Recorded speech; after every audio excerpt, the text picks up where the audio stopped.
अस्सलाम वालेकुम। आज का हमारा नेक्स्ट लेक्चर है molecular mass and formula mass. Previous lecture में भी हमने मॉलिक्यूलर मास और फार्मूला मास डिस्कस किया था। हमने पढ़ा था कि मॉलिक्यूलर मास किसे कहते हैं, the sum of all atomic masses in a molecule of a substance. कि जो एक गिवन मॉलिक्यूल हमारे पास दिया गया है उसमें जितने भी एटम्स प्रेजेंट हैं उनके मास को ऐड करें तो हमारे पास मॉलिक्यूलर मास मिलता है। कैसे मिलता है? जैसे कि हमारे पास एग्जांपल के तौर पर एक मॉलिक्यूल है कार्बन डाइऑक्साइड। कार्बन डाइऑक्साइड को हम मॉलिक्यूल क्यों कह रहे हैं?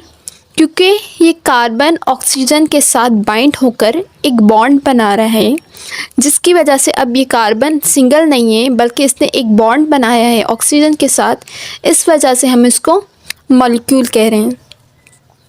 अगर हम इस कार्बन डाइऑक्साइड के मॉलिक्यूल को देखें तो इसमें हमारे पास कार्बन एक प्रेजेंट है और ऑक्सीजन दो। कार्बन का एटॉमिक मास अगर हम पीरियोडिक टेबल में देखते हैं तो उस कार्बन का एटॉमिक मास होता है 12 और ऑक्सीजन का होता है 16। अगर हम इनको ऐड करें तो हमारे पास आंसर आ जाता है 44। 44 कैसे आया? कि कार्बन का एटॉमिक मास था हमारे पास 12 और ऑक्सीजन का 16। मगर अगर हम देखें इस मॉलिक्यूल को तो हमारे पास जो ऑक्सीजन है वो हमारे पास दो प्रेजेंट है। O2 मतलब ऑक्सीजन हमारे पास दो प्रेजेंट है, तो हम 16 को 2 से मल्टीप्लाई कर देंगे। जब हम 16 को 2 से मल्टीप्लाई कर देंगे तो हमारे पास आंसर आ जाता है 32। अब हम इस 32 में जो कार्बन है उसको ऐड करेंगे जिसका आंसर आ जाएगा 44। तो इस तरह से हमारे पास कार्बन डाइऑक्साइड का मॉलिक्यूलर मास निकल आ जाता है। अगर हम फार्मूला मास को देखें तो मॉलिक्यूलर मास और फार्मूला मास सेम होता है। इसमें भी हमारे पास जो गिवन फार्मूला दिया गया है उसके मास को ऐड करना होता है। जैसे कि हमने कार्बन डाइऑक्साइड का मास निकाला, ऐसे ही हम फार्मूला मास में जो हमारे पास एटॉमिक नंबर के मासेस हैं उनको ऐड करते हैं, तो जो हमारे पास रिज़ल्ट आ जाता है उसे हम फार्मूला मास कहते हैं। मगर मॉलिक्यूलर मास और फार्मूला मास में डिफरेंस क्या है? मॉलिक्यूलर मास और फार्मूला मास में अगर हम डिफरेंस देखें तो फार्मूला मास हम ऐसे फार्मूले का निकालते हैं जो हमारे पास एम्पेरिकल फार्मूला हो। एम्पेरिकल फार्मूला हमने प्रीवियस लेक्चर में पढ़ा था कि ऐसा फार्मूला जो सिंपलेस्ट हो, मीन्स वो फर्दर डिवाइड ना हो सके, ऐसे मास को फार्मूले को हम एम्पेरिकल फार्मूला कहते हैं। इसकी एग्जांपल अगर हम देख लें तो कार्बन और हाइड्रोजन CH2 ये हो जाता है मीथेन। ये हमारे पास फर्दर डिवाइड नहीं हो सकता। अगर हम इस पर कोई टेबल लगाना भी चाहें तो इस पर कोई भी टेबल नहीं लगेगी, CH2। तो ये हमारे पास एम्पेरिकल फार्मूला कहलाएगा। अगर हम मॉलिक्यूलर फार्मूला देखें तो C6H12O6।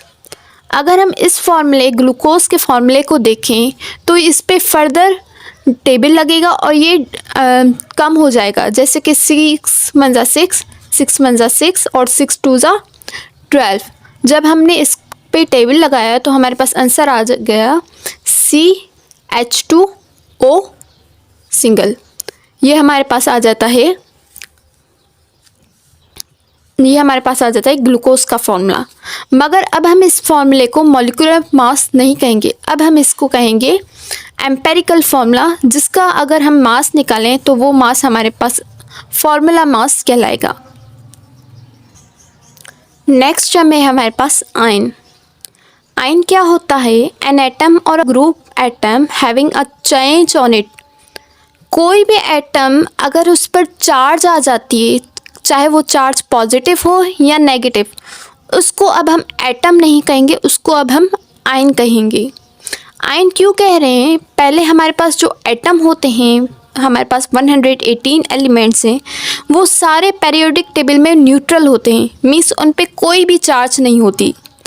जब उस एटम पे कोई चार्ज आ जाती है, चार्ज कौन सी आती है, पॉजिटिव या नेगेटिव, तो अब वो एटम नहीं कहलाएगा, अब वो आयन कहलाएगा, क्योंकि उस पर चार्ज डेवलप हो चुकी है।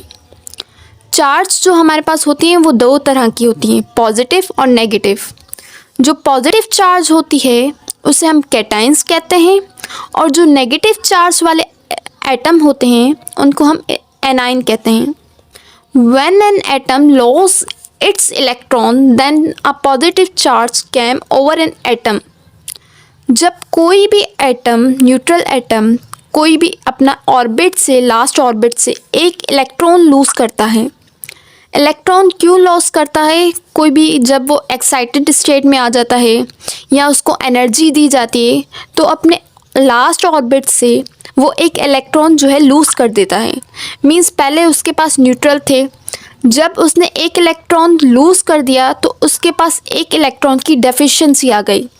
डेफिशिएंसी को हम पॉजिटिव से शो करते हैं और पॉजिटिव आयंस को हम कैटाइंस कहते हैं।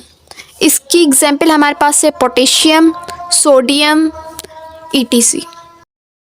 एनाइन किसे कहते हैं? जब कोई भी एटम इलेक्ट्रॉन गेन करता है तो उस पर नेगेटिव चार्ज जाती है।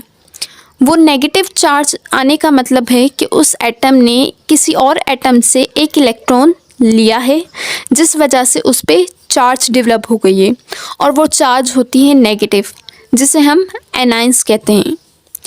एग्जाम्पल है हमारे पास क्लोरीन। क्लोरीन के पास नेगेटिव चार्ज है। क्यों है? क्योंकि जब क्लोरीन एक न्यूट्रल एटम है, उसने किसी भी एटम से, जैसे कि हाइड्रोजन से एक एटम इलेक्ट्रॉन ले लिया। जब उसने एक इलेक्ट्रॉन ले लिया तो उसके पास अब नेगेटिव चार्ज आ गई। इट मीन्स कि अब वो न्यूट्रल नहीं रहा, उसके पास एक इलेक्ट्रॉन एक्स्ट्रा है जो उसके ऑर्बिट को कंप्लीट कर रहा है और उस पर नेगेटिव चार्ज है।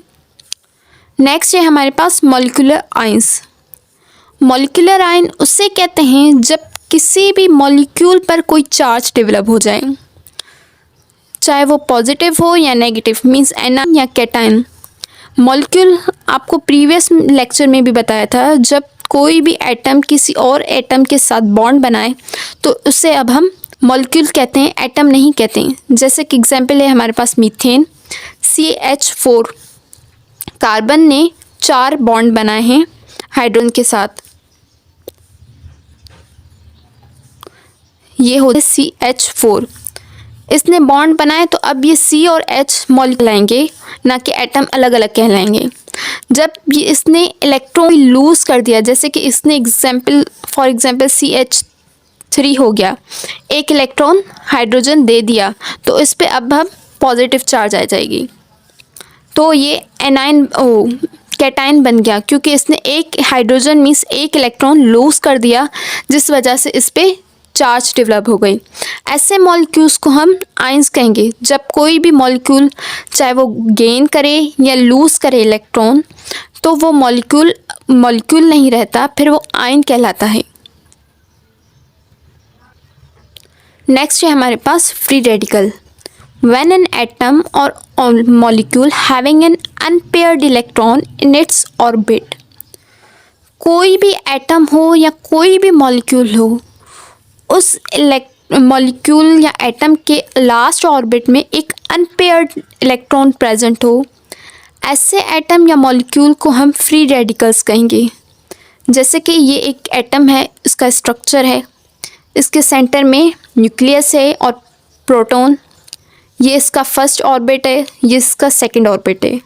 अगर हम उसके फर्स्ट ऑर्बिट को देखें तो ये पेयर्ड में इलेक्ट्रॉन्स प्रेजेंट है, 1 और 2 फर्स्ट शेल में। अगर हम सेकंड शेल में देखें तो उसमें मैक्सिमम 6 की कैपेबिलिटी होती है कि वो 6 इलेक्ट्रॉन्स कैरी करता है। तो 2 हमारे पास तो पेयर्स प्रेजेंट है, 1 2 ये पेयर में मौजूद है, 3 4 ये भी पेयर में है, मगर जो ये 5 1 है ये इनकम्प्लीट है, मीन्स इसका पेयर प्रेजेंट नहीं है, ये सिंगल है। तो ऐसे एटम को हम फ्री रेडिकल कहेंगे, मीन्स उसका एक जो इलेक्ट्रॉन है वो अनपेयर्ड है। और अनपेयर्ड इलेक्ट्रॉन या फ्री रेडिकल इलेक्ट्रॉन्स को हम डॉट से शो करते हैं। हाइड्रोजन के ऊपर डॉट है, क्योंकि हाइड्रोजन के अगर हम एटम का स्ट्रक्चर देखें तो हाइड्रोजन के पास सिर्फ एक ही इलेक्ट्रॉन होता है उसके ऑर्बिट में, मीन्स वो अनपेयर्ड ही होता है। तो इस वजह से हमने हाइड्रोजन के ऊपर डॉट दिया, क्योंकि हाइड्रोजन फ्री रेडिकल है। अगर हम क्लोरीन को देखें तो क्लोरीन के ऑर्बिट में, लास्ट ऑर्बिट में 7 इलेक्ट्रॉन्स होते हैं, 8 नहीं होती। लास्ट में हमारे पास 8 होनी चाहिए, हालांकि 2 पेयर्स, 1 सिंगल होगा। मीन्स 3 हमारे पास जो इलेक्ट्रॉन होंगे वो पेयर्स में होंगे और 1 सिंगल होगा, अनपेयर्ड होगा, जिस वजह से क्लोरीन भी हमारे पास फ्री रेडिकल में होता है। और इस वजह से हमने देखा कि फ्री रेडिकल हम उसको कहते हैं जो इलेक्ट्रॉन अनपेयर्ड फॉर्म में मौजूद हो, उसको हम फ्री रेडिकल कहते हैं। अब क्वेश्चन यहाँ पर ये होता है कि फ्री रेडिकल बनने का कॉज क्या होता है, मीन्स फ्री रेडिकल क्यों बनते हैं। फर्स्ट कॉज उसका ये होता है कि जब कोई भी बॉन्ड ब्रेक होता है 2 एटम के दरमियान, तो उस नतीजे में फ्री रेडिकल बनते हैं। बॉन्ड कैसे ब्रेक होता है, जैसे एग्जाम्पल है हमारे पास हाइड्रोजन का, हाइड्रोजन के साथ एक बॉन्ड बना हुआ है, मीन्स ये कोवलेंट बॉन्ड है। जब दोनों ने आपस में इलेक्ट्रॉन शेयर किया तो दोनों के पास अब 2-2 इलेक्ट्रॉन प्रेजेंट है, जिसको हम मॉलिक्यूलर फॉर्म में H2 करके लिखेंगे। जब ये बीच का बॉन्ड ब्रेक हो जाएगा तो दोनों के पास अब 1-1 इलेक्ट्रॉन प्रेजेंट है, मीन्स वो फ्री फॉर्म में है और वो सिंगल है, तो उसके नतीजे में हमारे पास फ्री रेडिकल बन जाएंगे। नेक्स्ट है हमारे पास gram atomic mass. The atomic mass of any element express in grams also called 1 mole. कोई भी हमारे पास एटॉमिक मास प्रेजेंट हो किसी भी एलिमेंट का, जैसे कि कार्बन का, ऑक्सीजन का, नाइट्रोजन का, इनके एक फिक्स्ड मासेस होते हैं। जैसे कार्बन का होता है 12, ऑक्सीजन का 16, ऐसे क्लोरीन का 35.5, ऐसे हर एक एलिमेंट का एक फिक्स्ड एटॉमिक मास होता है। जब हम उस एटॉमिक मास को ग्राम में लिखते हैं तो वो हमारे पास ग्राम एटॉमिक मास कहलाता है। मीन्स कोई भी ऐसा एलिमेंट, कोई भी ऐसा एटम जिसका मास हम ग्राम में शो करें, उसको हम ग्राम एटॉमिक मास कहते हैं। वो ग्राम जो हमारे पास था उसको हम 1 मोल कहते हैं। मीन्स जो एटॉमिक मास को हमने ग्राम में शो किया उसको हम 1 मोल भी कह सकते हैं। इसकी एग्जाम्पल ये है कि कार्बन का एक एटम है जिसके अंदर 12 ग्राम होता है। मीन्स कार्बन का एटॉमिक मास अगर हम देखें तो वो 12 होता है, जिसको हमने ग्राम में लिख दिया। अब ये 12 ग्राम और 1 मोल दोनों इक्वल हैं।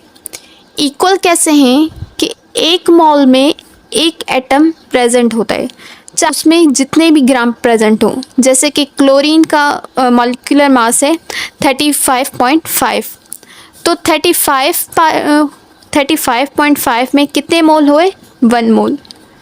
इट मीन्स कि जो 1 मोल होता है वो मॉलिक्यूलर मास होता है किसी भी एलिमेंट का।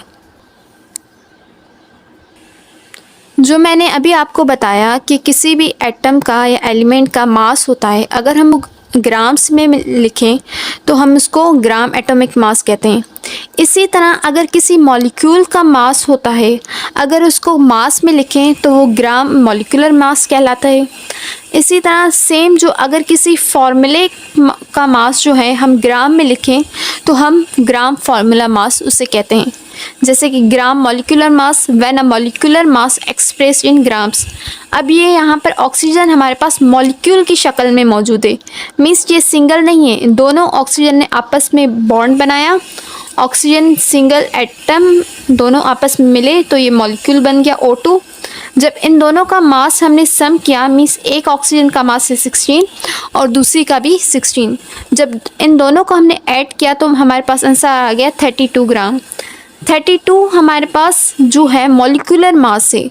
अगर इस 32 को के साथ हम ग्राम लिख देंगे तो अब ये हमारे पास मॉलिक्यूलर मास नहीं, ग्राम मॉलिक्यूलर मास कहलाएगा, जो कि बराबर है 1 मोल के।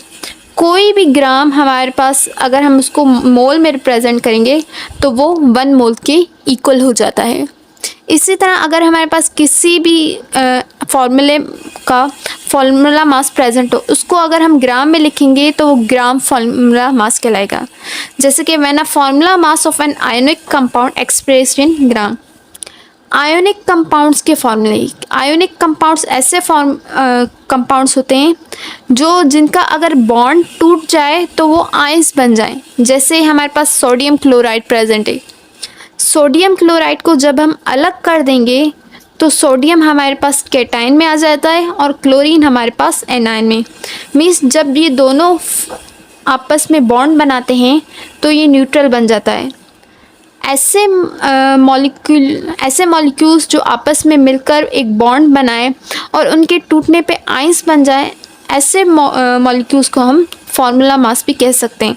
जब हमने इनका मास को कैलकुलेट किया, मीन्स सोडियम का मास है 23 और क्लोरीन का 35.5, इनको जब हम ऐड करेंगे तो आंसर हमारे पास आ जाएगा 58.5, जो कि बराबर है 1 मोल के। ये हमारे पास आ जाता है ग्राम फार्मूला मास।